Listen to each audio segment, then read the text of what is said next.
है कि इंद्रियों से ज्ञान ईश्वर स्वरूप का नहीं होता है, परंतु केवल चेतन आत्मा से, जड़ विहीन चेतन आत्मा से, इंद्रिय विहीन चेतन आत्मा से स्थूल सूक्ष्म कारण महाकारण ये चारों जड़ शरीर विहीन चेतन आत्मा से ईश्वर का ज्ञान होता है, ईश्वर स्वरूप का ज्ञान होता है।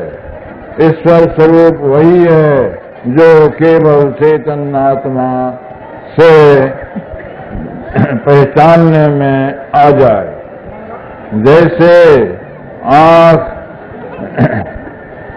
दृश्य का ज्ञान करा देता है, इसी तरह चेतन आत्मा, केवल चेतन आत्मा ईश्वर स्वरूप का ज्ञान करा देती है, कर देती है, या चेतन आत्मा को वह ज्ञान प्रत्यक्ष हो जाता है। तब ईश्वर भक्ति में यही विशेष बात है कि भक्त ईश्वर का दर्शन अवश्य चाहता है। सब चाहना को तिरंजलि देकर छोड़ छाड़ कर एक अभिलाषा उसको यही रह जाती है कि ईश्वर का दर्शन हो, ईश्वर का दर्शन हो। इसी में वह चल पड़ता है। तो ईश्वर के दर्शन के वास्ते जो काम करना है वही काम ईश्वर की भक्ति है। ईश्वर के दर्शन के वास्ते जो काम करना है वही काम ईश्वर की भक्ति है। यह खूब जानना चाहिए। तो ईश्वर की भक्ति के लिए ईश्वर स्वरूप का ज्ञान अवश्य होना चाहिए।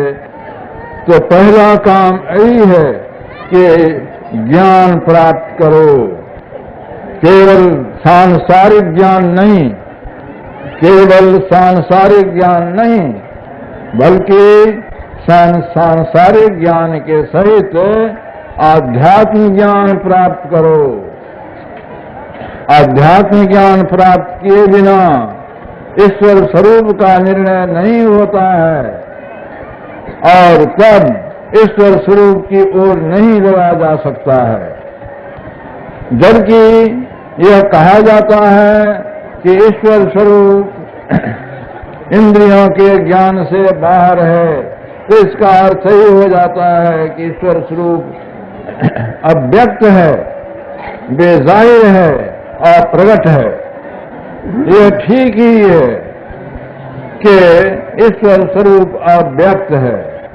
तो अव्यक्त में अपने को लगाना नहीं हो सकता है, ऐसा लोग बहुत कहते हैं, या बहुत लोग ऐसा कहते हैं। कम लोग हैं जिस मर्म को जानते हैं और कहते हैं कि इस जो अव्यक्त है उसमें भी अपने मन को लगाया जा सकता है। किस तरह? सवाल यही होगा, किस अभिषेक ने राज सिंहासन पर बैठाकर तिलक कर देना यह आवश्यक था।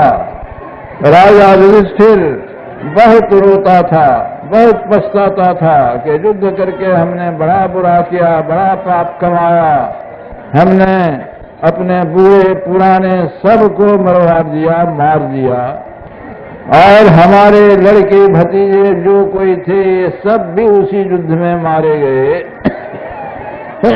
हम तो दोनों भाई भाई थे, भाई भाई में लड़कर ये दशा हो गई, हम ठूठ हो गए। अब हम क्या राज्य करें? जंगल जाकर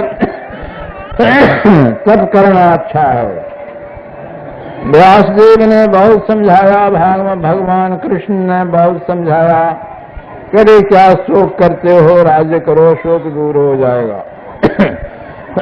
तुम क्षत्रिय होकर जो कर्म कर्तव्य है वही कर्म किए हो, दूसरा कुछ नहीं किए हो, तुम पाप पाप क्या बकते हो?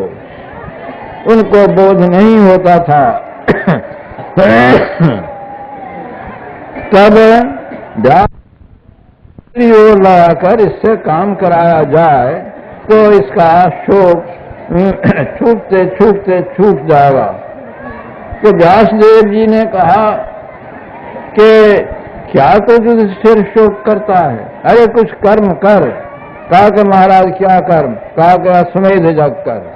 अश्वमेध यज्ञ कर ही बहुत बड़ा नाम आप कहते हैं, आप स्वयं जानते हैं कि अश्वमेध यज्ञ में कितना धन लगता है।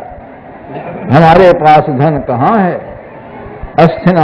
हस्तिनापुर में जो धन था, जो दुर्योधन ने इसी युद्ध में सब समाप्त कर दिया। दुर्योधन के अधीनस्थ जितने राजे लोग थे उनका भी धन ले लेके खर्च कर दिया। मैं तो अपने भाइयों के सहित जंगल जंगल फिरता था, हमारे पास धन कहाँ? तो धन तो है नहीं, किसी राजा से अब मांगेंगे जो अधीनस्थ है, तो उन्हीं के उनके पास भी धन नहीं, सब समाप्त है, कहाँ से होगा यह यज्ञ? कहा कि तू नहीं जानता है। व्यासदेव ने कहा कि तू नहीं जानता है, ये मेरा अनग्रहित इतिहास नहीं है, महाभारत में पढ़ के देखिए। कहा कि तू नहीं जानता है, जैसे कोई ईश्वर का स्वरूप अव्यक्त है, धन था लेकिन युधिष्ठिर के लिए अव्यक्त था। कहा कि तू नहीं जानता है, ऐसा अर्थात तेरे वास्ते अव्यक्त धन है। कहाँ धन है महाराज? धन है पहाड़ में। वहां कहाँ से आया धन? वहां धन आया राजा मरुत ने युद्ध ये यज्ञ किया था, इतना धन जमा हुआ था और इतना धन दान किया जो ले जाने वाले ले न सके, ले जा नहीं सके, वो सब धन, बहुत धन पहाड़ में गड़ा हुआ।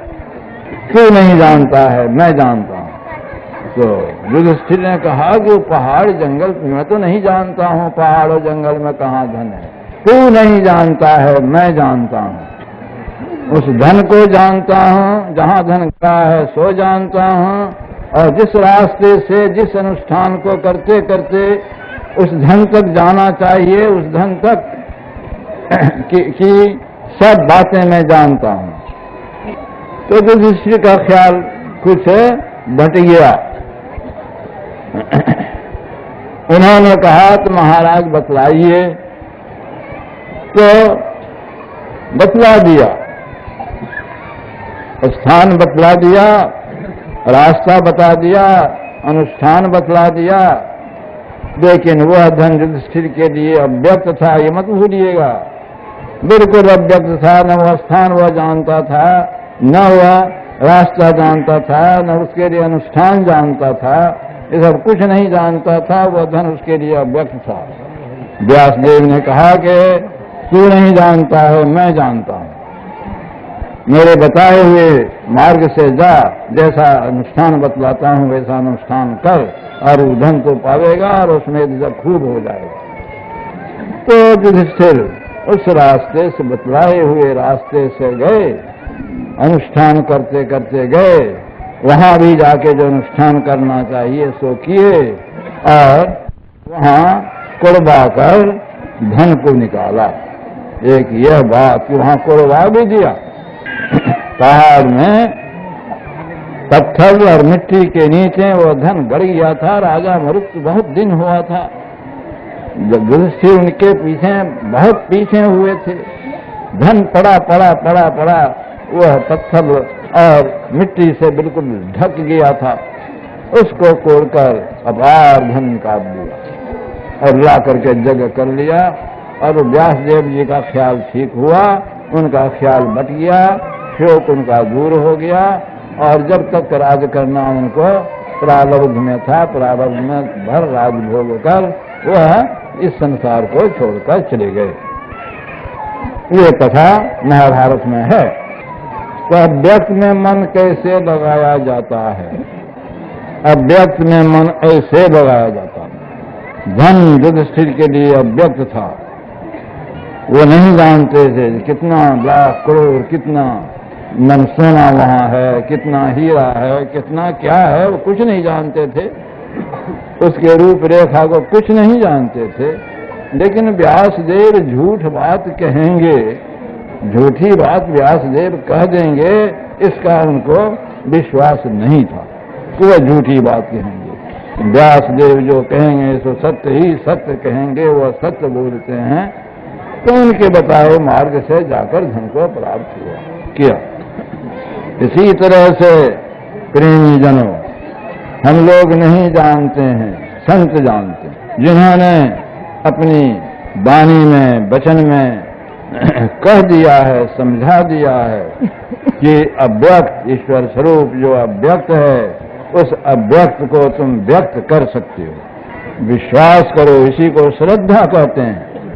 श्रद्धा बिना धर्म नहीं होई, विनिमय गंध की पावई कोई। जब तक धर्म ग्रंथों में अर्थात सद ग्रंथों में और संतों में विश्वास नहीं किया जाए, तब तक हरगिज हरगिज नहीं कोई धर्म जान सकता है, न धर्म की कमाई कर सकता है। इसीलिए संतों के वचन में श्रद्धा करो, विश्वास करो। श्रद्धा कहते हैं विश्वास करने के लिए, ऐसा विश्वास कि कभी हिले बोले नहीं, जो विश्वास है सो है। तो संतों ने कहा कि वह धन अर्थात वह ईश्वर का स्वरूप रूपी धन जो तुम दर्शन चाहते हो, वह दर्शन अभी अव्यक्त है, तुमको व्यक्त हो जाए। तो जब यह निचोड़ निकलता है, अभी जैसा पहले कह चुका हूं कि इंद्रिय आदि शरीर आदि से ईश्वर का प्रत्यक्ष ज्ञान नहीं हो सकता। इंद्रियों के संग से छूटकर, अंतःकरण से छूटकर, शरीरों से छूटकर अपने को कैवल्य दशा, अकेलेपन की हालत, जड़ विहीन होकर, जड़ के साथ साथ जो चेतन है सो ऐसा नहीं रहे, जड़ विहीन होकर केवल चेतन ही चेतन रहे, तब जो तुम ज्ञान में लाओगे, तब तुम्हारा जो ज्ञान होगा, तब तुम्हारे लिए जो व्यक्त हो जाएगा वही है ईश्वर। तो अगर भक्त हो और भक्ति चाहते हो और भक्ति का सर्वोत्कृष्ट फल परम मोक्ष ईश्वर का दर्शन चाहते हो, यही काम करो, यही भक्ति है।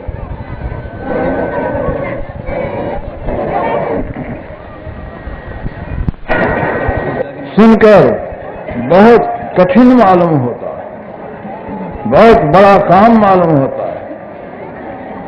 पहले तो अपने को और अपने शरीर आदि इंद्रियों को भिन्न भिन्न करके जानना सो मुश्किल हो जाता है, और जान लेने पर भी केवल बौद्धिक ज्ञान में भी यह बहुत दुर्गम मालूम होता है कि इस ज्ञान के मुताबिक अपने को जड़ से फुटाकर अपनी स्वरूप में आ जाए। ये बहुत कठिन मालूम होता है। बहुत लोग ऐसे हैं जो कहते हैं कि हम तो वैसा है ही हैं, कहाँ हमको लाग है जड़ से, हम तो जड़ से भिन्न, जड़ में रहते हुए भी हम जड़ से भिन्न है, हम तो वैसा है ही, हम करें क्या, हम तो वैसा है ही हैं। हम कहें ये ज्ञानवान पुरुष, आपको तो प्राप्त ही है जैसा आप कहते हैं। तो आप चेतन आत्मा को भूख भी लगती है, प्यास भी लगती है, राग द्वेष भी होने लग जाता है, मान अपमान का ख्याल भी होने लग जाता है, यहाँ तक कि पेशाब पैखाना भी होने लग जाता है आपको। कि चेतन आत्मा को अपने स्वरूप में आप हैं और पैखाना पेशाब के लिए आप जाते हैं। उस स्वरूप में तो सब कुछ नहीं है। भूख प्यास नींद आलस राग द्वेष हैं, और मलमूत्र का विसर्जन, शौच अशौच, उसमें ये कहां? केवल चेतन आत्मा जो निस्वरूप है उसमें ये कुछ भी नहीं है। आपको ये सब क्यों है? आपको ये सब देखकर मालूम होता है कि आप नकली चेतन आत्मा हैं, असली चेतन आत्मा नहीं है। कुछ बासिक ज्ञान, बचस ज्ञान कुछ हो गया है, बस इतना ही भर है, प्राप्ति नहीं है। तो इसलिए ऐसे ज्ञान में कोई लाभ नहीं। इतना ही लाभ जितना कि युधिष्ठिर को पहले हुआ कि पहाड़ में धन है, इनका वचन सत्य है, व्यासदेव का वचन सत्य है, पहाड़ में धन है। अगर वह नहीं लाने जाते तो उस धन से काम नहीं करते, धन नहीं पाते, उस धन से काम उनका नहीं होता। इसी तरह से ज्ञान जो आप कहते हो तो ज्ञान ठीक है, लेकिन उस ज्ञान के तत्व को पाने के लिए जो काम है उससे क्यों दूर भागते हो? खाली मन ही मन करने से अगर हो जाए तो खाते क्यों हो? मन ही मन करो कि चेतन आत्मा को भूख प्यास नहीं है, तुमको कहां भूख प्यास? नहीं खाओगे। नींद आलस नहीं है, तुमको कहां नींद आलस? तो खाली मन ही मन का खीर बनाकर खा लेने से किसी का पेट भरता, तो अलबत्ते ही किसी को यह विश्वास हो जाता कि केवल वाक्य ज्ञान से ही काम चल जाएगा। वाक्य ज्ञान अत्यंत निपुण, भय पार न पावई कोई, निशिगृह मध्य जीव की बात तम निव्यक्त नहीं हुई। वाक्य ज्ञान में अत्यंत निपुण है, इसीलिए संसार सागर को पार करेगा नहीं होगा। निशिगृह मध्य, जैसे रात है, घर में बैठा है और चिराग या प्रकाश की बातें कर रहा है, ये इस प्रकार का प्रकाश, उस प्रकार का प्रकाश, ऐसा बाल्टेन वैसा बाल्टेन, यह बिजली और यह मरकरी इत्यादि इत्यादि जो कोई बोले, केवल बोलता ही रहे और वो सब जुटा करके प्रकाश नहीं करे, अंधारे में रह जाएगा। प्रकाश बोलने से क्या होगा? तेज तूल पावक पुट भरी भरी, यह हम पहले जो कहा सो तुलसीदास जी का कहा। तेज तूल पावक पुट भरी भरी, बने ने दिया प्रकाशत, कहत बनाए दीप की बातें कैसे हो तम नासत। कहते हैं सूरदास जी कि तेल और रुई की बत्ती बना लो, तेल और रुई को बत्ती बनाकर तेल को दिया में देकर भरकर और प्रकाश करके तो प्रकाश नहीं करते, और केवल दीप की बातें ही करते हैं, अंधकार कैसे दूर होगा? तो करना पड़ेगा भाई। इंद्रियों के ज्ञान से चेतन आत्मा का निजी ज्ञान भिन्न है, और इंद्रियों के ज्ञान में पड़े पड़े इंद्रियों के विषयों के पदार्थों को ही पकड़ लेते हो। चेतन आत्मा में यह पकड़ नहीं होता। तो इसलिए इस ज्ञान के अनुकूल रहकर सुस्त बनने से, साधन विहीन होकर रहने से, साधन में परिश्रम करना फाजिल समझने से लाभ नहीं होगा, हरगिज लाभ नहीं होगा। ये ठीक ठीक समझ लीजिए। सब करो जैसा कि संत लोग बतावें वैसा करो। संत कहते हैं जो लोग केवल व्यक्त से ही काम लेना चाहते हैं, तो संतों ने तो जो रास्ता बतलाया है उसमें तो सब व्यक्त ही व्यक्त है। पहले स्थूल व्यक्त को वह जानता है और स्थूल व्यक्त को जानकर उसके सहारे काम करता है। बाद को गुरु की युक्ति से सूक्ष्म व्यक्त को जानता है, जो कि स्थूल ज्ञान में अव्यक्त है। स्थूल ज्ञान में जो अव्यक्त है, संतों की युक्ति का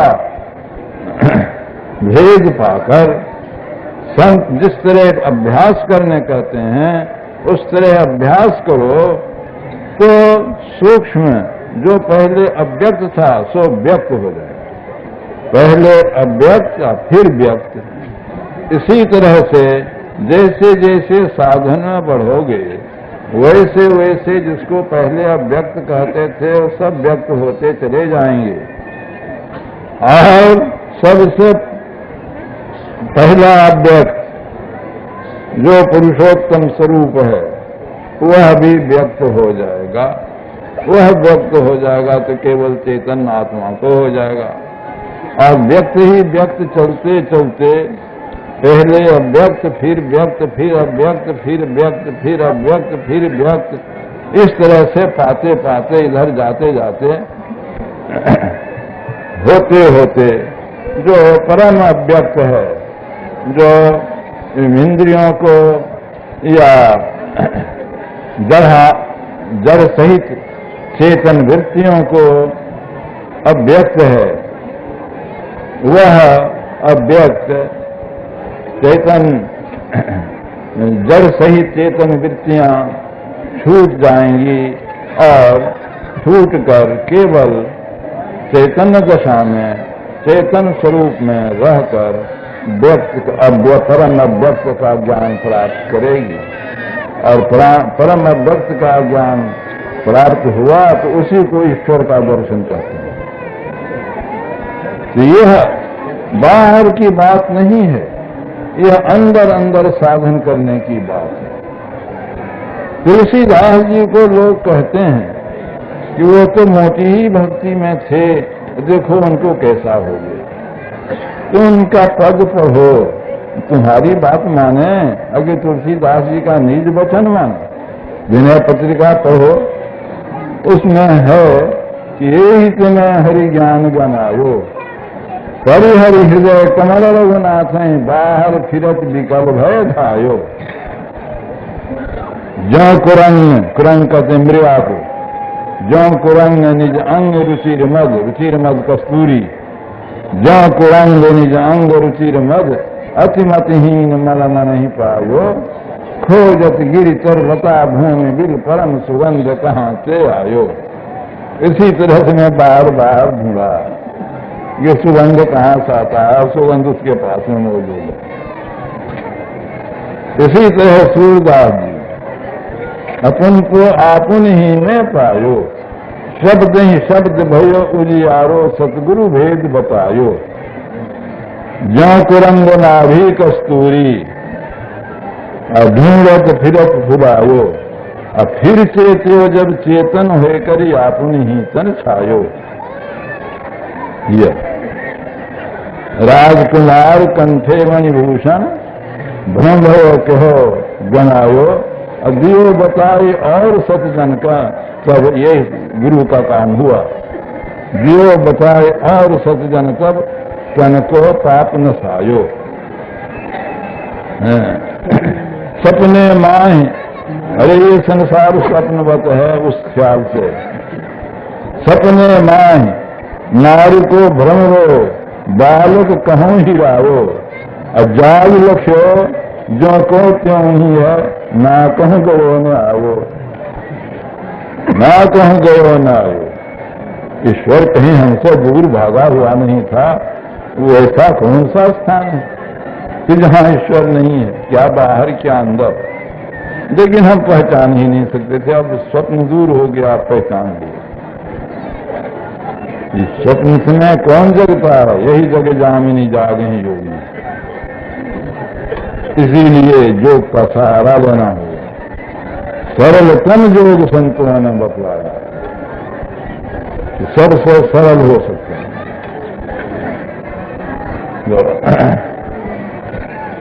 इसलिए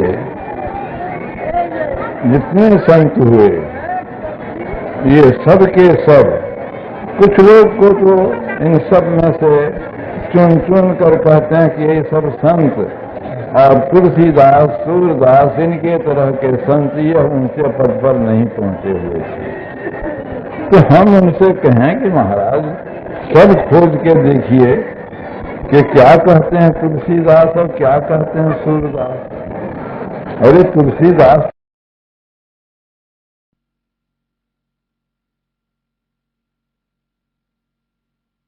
निर्गुण तक पहुंच जाने की बात जो कहे सो अल्प कहे, इसीलिए वह केवल कवि थे। कोई कहेंगे कोई केवल वो कवि थे, कहें कि अच्छा तो भक्त कवि थे, बस इतनी ही बात। लेकिन कबीर साहब की बराबरी में नहीं थे, ये बहुत गलती बात। बराबर और कोई कहे कि कबीर साहब तो केवल निर्गुण ही निर्गुण करते चले गए, सगुण को कोई दर्जा नहीं दिया। अरे गुरु सगुण है कि निर्गुण है? तुलसीदास भी कहें कि गुरु को ईश्वर की तरह मानो, ईश्वर गुरु ईश्वर ही है ऐसा ख्याल में रखो।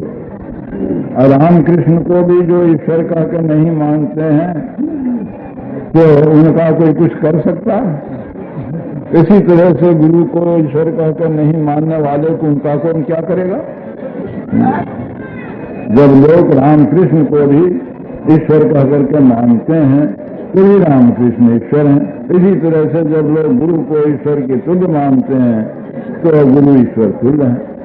लेकिन सारा संसार क्या है सो देखो, सारा संसार में गुरु का जो प्रभाव है, क्रिश्चियन बनो तब भी गुरु, और इस्लामी बनो, मुसलमान बनो, इस्लाम धर्म में जाओ तब भी गुरु। और जितने आस्तिक मत में हैं, ईश्वर के मानने वाले मत में, मोक्ष स्वर्ग नरक इत्यादि के विश्वास वाले मत में, सब में गुरु। और इसमें देखो कि वैष्णव बनो तब भी गुरु, शाक्त बनो तब भी गुरु, शैव बनो तब भी गुरु, सौर बनो तब भी गुरु, ज्ञानपत्य बनो तब भी गुरु। जितने भी संप्रदाय हैं कौन में गुरु विहीन, ईश्वर मानने वाला संप्रदाय में कौन में गुरु विहीन?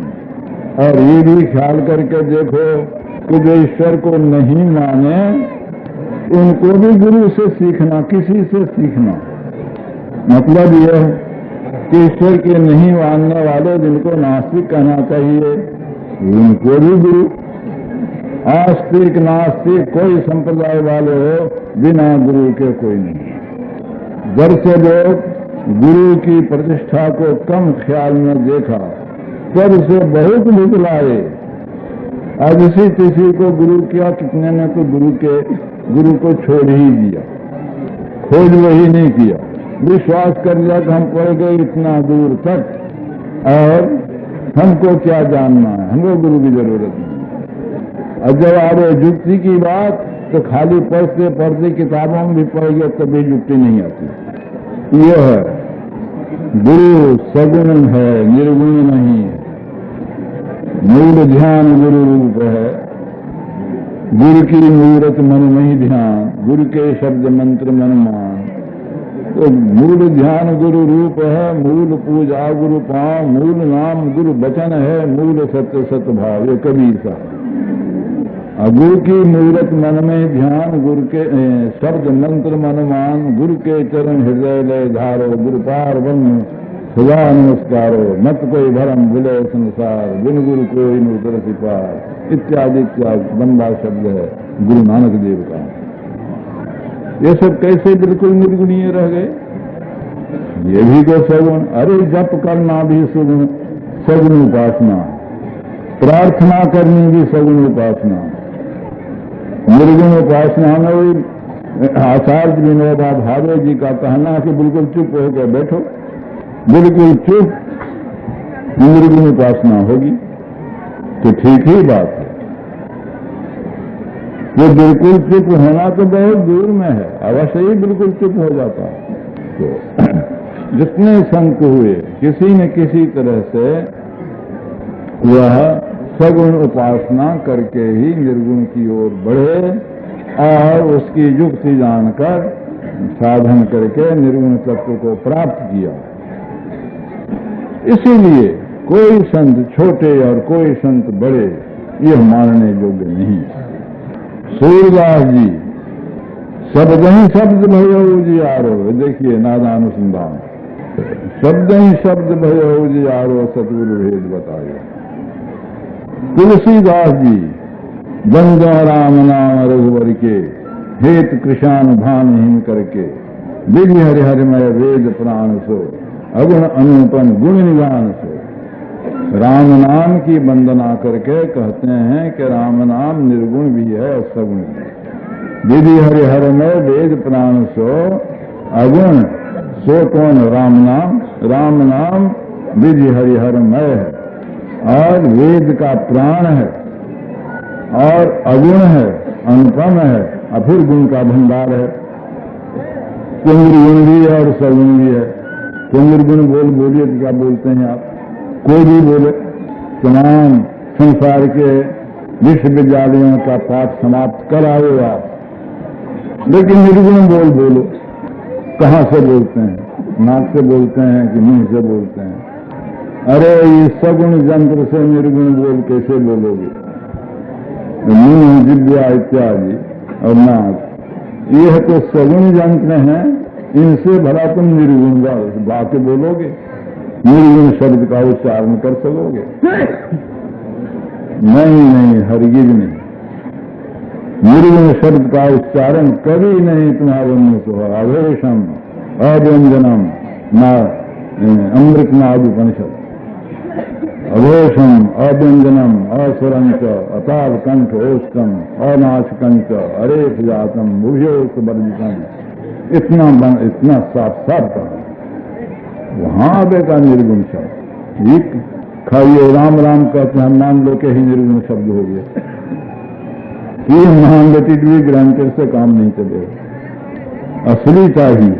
तो तुलसीदास भी निर्गुण शब्द जानते थे, वही नादानुसंधान है।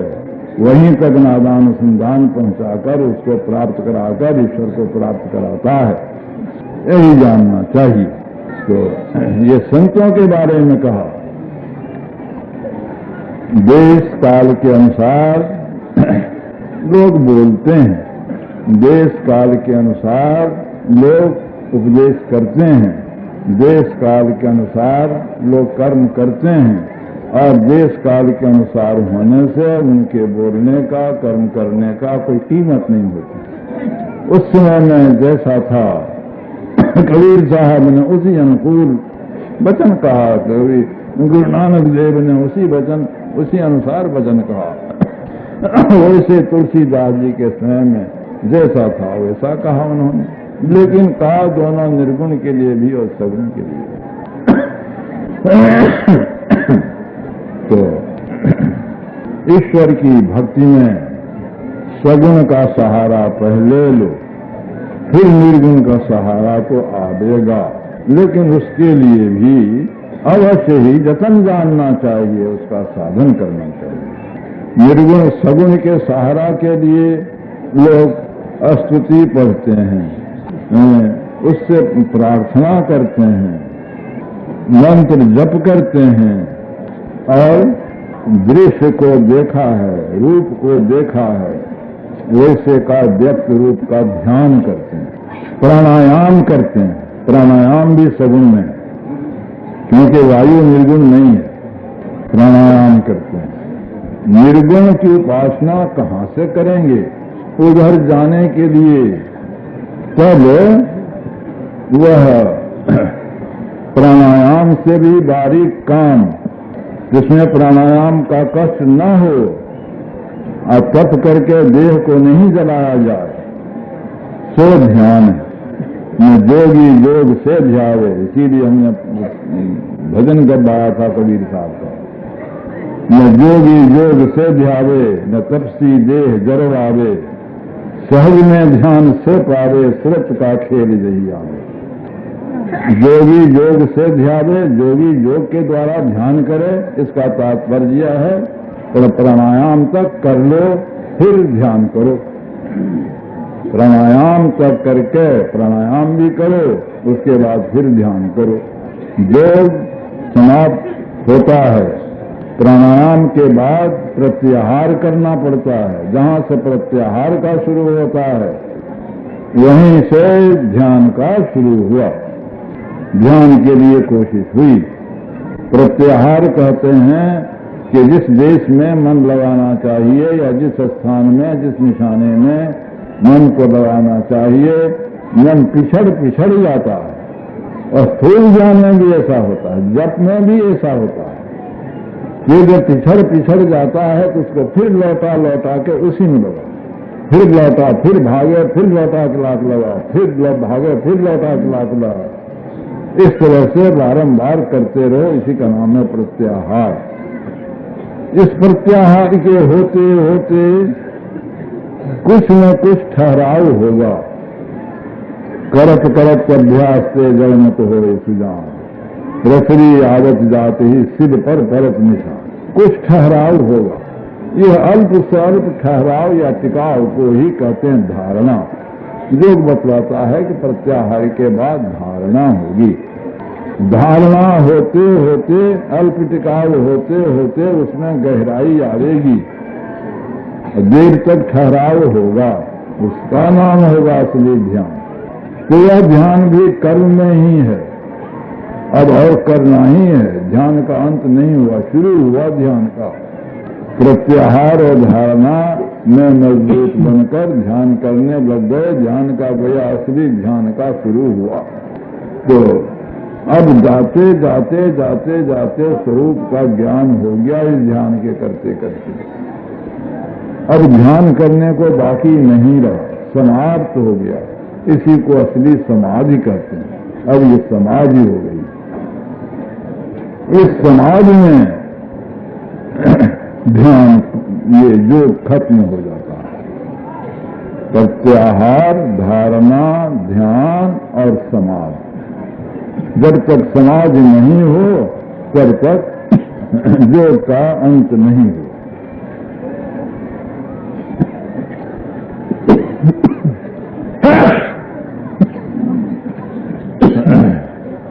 प्राणायाम के लिए जो पहले कर्म सब हैं, शरीर को साफ करने के लिए बहुत से हठ क्रियाएं हैं, बहुत से आसन हैं। उन सब आसनों को, जरूरी आसनों को और क्रियाओं को करके फिर प्राणायाम करो। प्राणायाम करने के बाद फिर प्रत्याहार से ध्यान को शुरू करो।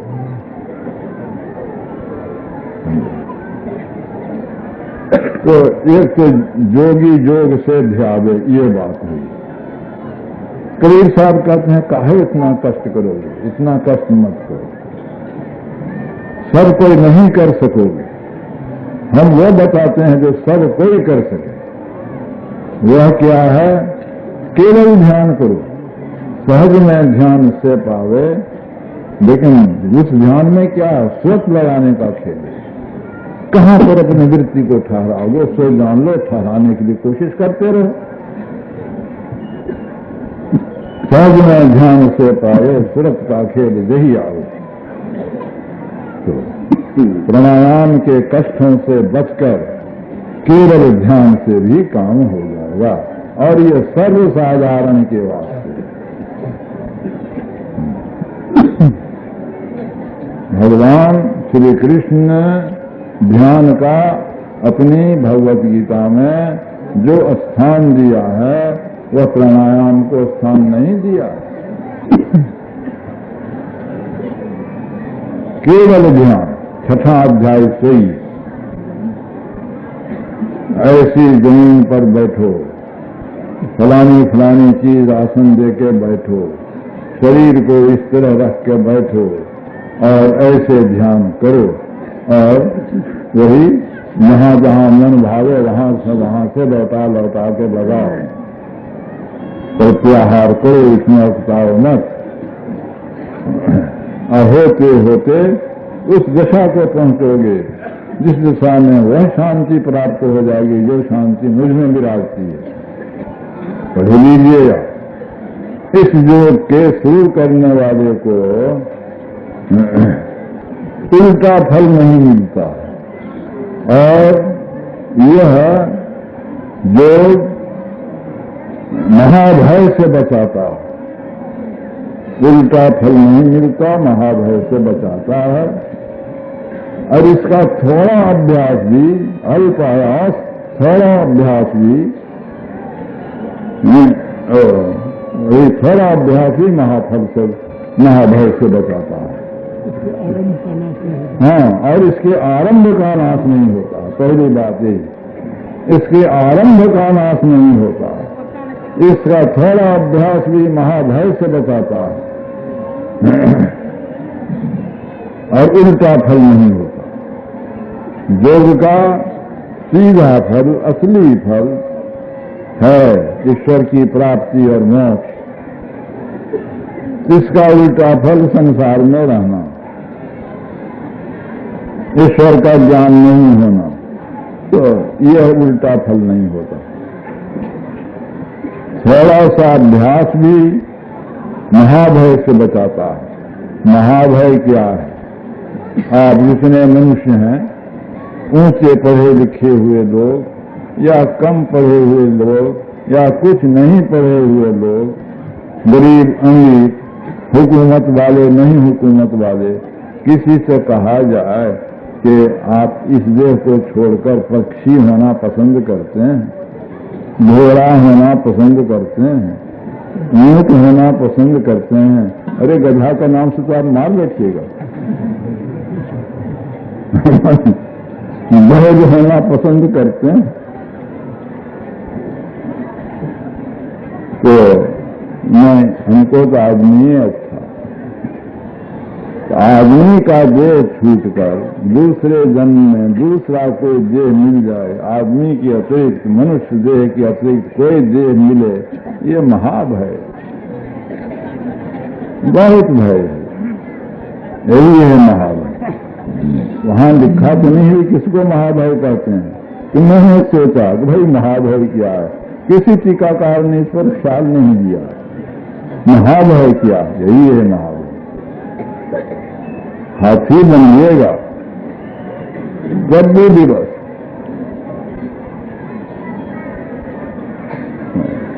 सिंह बनिएगा तब भी मनुष्य ही है जो सिंह को पकड़ के भी नाचना चाहता है।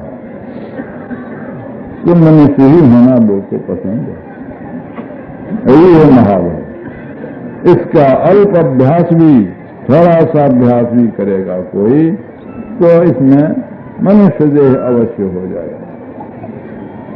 और बुरा बुरा काम करे, जो भ्रष्ट हो जाए, कुकर्म करने लग जाए, तो इसका भी फल पावेगा, लेकिन यह फल नहीं पावेगा कि आदमी के देह से नीचे गिरे।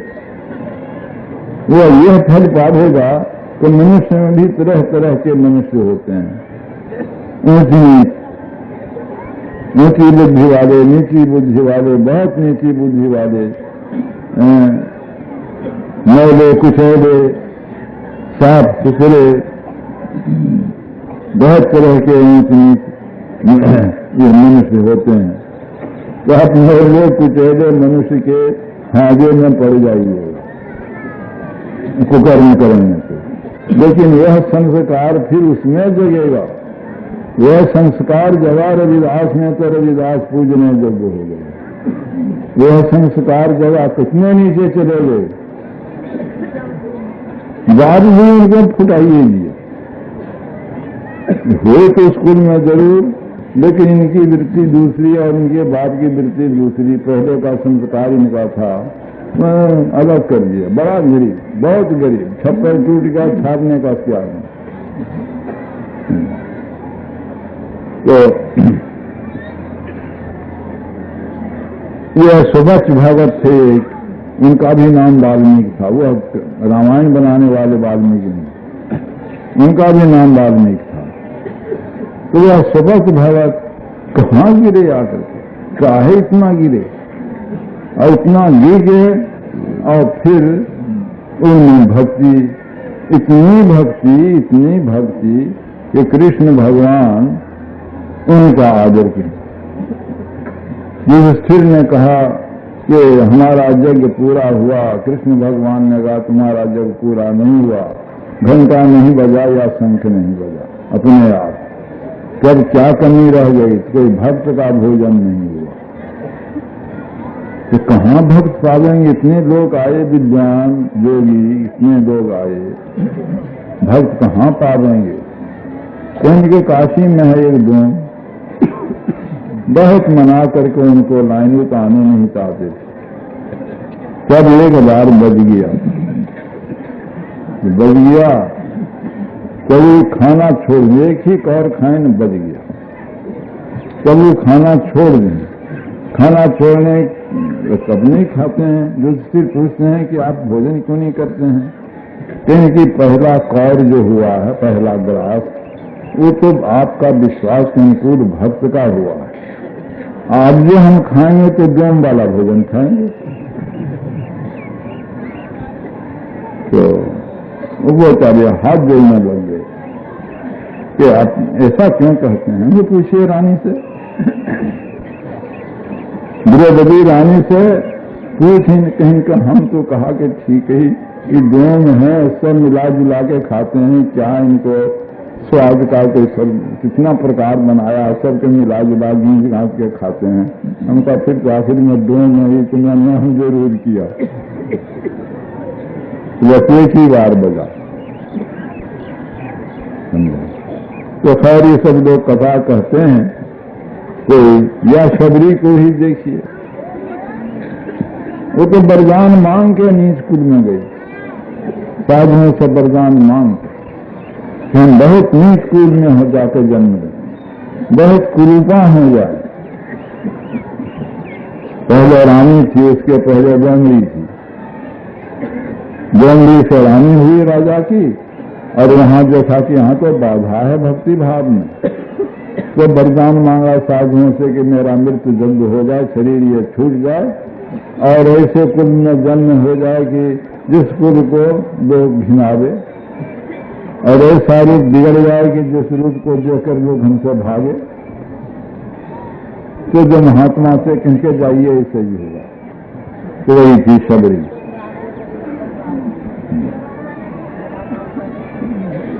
असल में उसका नाम था श्रमणी। वह श्रमणी और भील के कुल में एक शाखा सबर का है, वही सबर कुल में, इसलिए शबरी। और बहुत लोग भीलनी भी कहते हैं, जैसे पांडवों को लोग पांडव भी कहें और कौरव भी कहें। तो ये सब जो लोग आप लोग की दृष्टि में नीच कुल हैं, उस नीच कुल में भी हो करके जो ऊंचे पाए गए, किस कारण से? इसी कर्म में थे, इस भजन अभ्यास में थे। वह भजन अभ्यास में उनसे चूक यही कि मन को संभाल न सके और वह नीच कर्म किए, उसका फल यही नीच। मनुष्य दे तो सही, पर नीच कुल ये तो जरूर होने को है, लेकिन यह किसी को बर्दाश्त नहीं बर्दाश्त हो तो आप नीच कर्म करिए ही मत। इसका यही उत्तर है। परंतु यह भक्तिपूर्ण योग ऐसा योग है जो आपको छोड़ेगा नहीं। उसका बीज जब से आपके अंदर पड़ जाएगा वो रहेगा। भक्त बीज से नहीं, जो जुग जाए अनंत, ऊंच नीच घर जन्म दे तऊ संत को संत। कबीर साहब, भक्त बीज पलते नहीं, आय पड़े जो चोर, कंचन जो विष्ठा पड़े, घटे निता का मूल। सही बात होगी। तो यह न जोगी जोग से झावे, न तपसी देह जरवावे,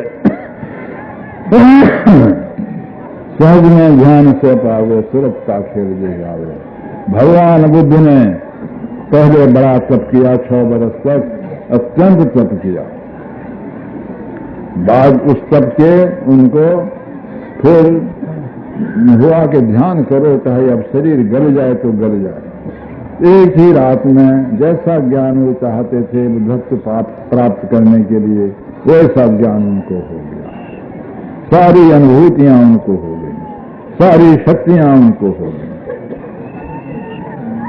तो इनने औरों से नहीं कहा कि तुम भी हमारे तरह पहले तप कर लो, सो नहीं कहा। उनके एक शिष्य थे और शरीर संबंधी सर्वकारी भी उनके आकर शिष्य बने। वो भी राजा खानदान के थे, जिनका नाम सत्य, क्या नाम था उनका, बढ़ावा ग्रोह रखता था, देवदत्त। वह भगवान कृष्ण के सामने साधुओं को पालन करने के लिए बहुत कठिन कठिन सब बात लिख करके नहीं, कहीं लिखना तो था नहीं, कहीं कि ये सब नियम आप बना दीजिए। भगवान बुद्ध ने कहा कि आपका नियम जो कठिन कठिन है, वह कठिन कठिन नियम को मैं मानता हूँ, लेकिन ये कठिन नियम की अतिरिक्त सहज में रहकर भी आदमी कर सकता है। तो हमारे भिक्षु बहुत नरम मिजाज के हैं, बहुत कठोर तप करने योग्य हैं, जिनको जो पसंद होगा सो करेंगे।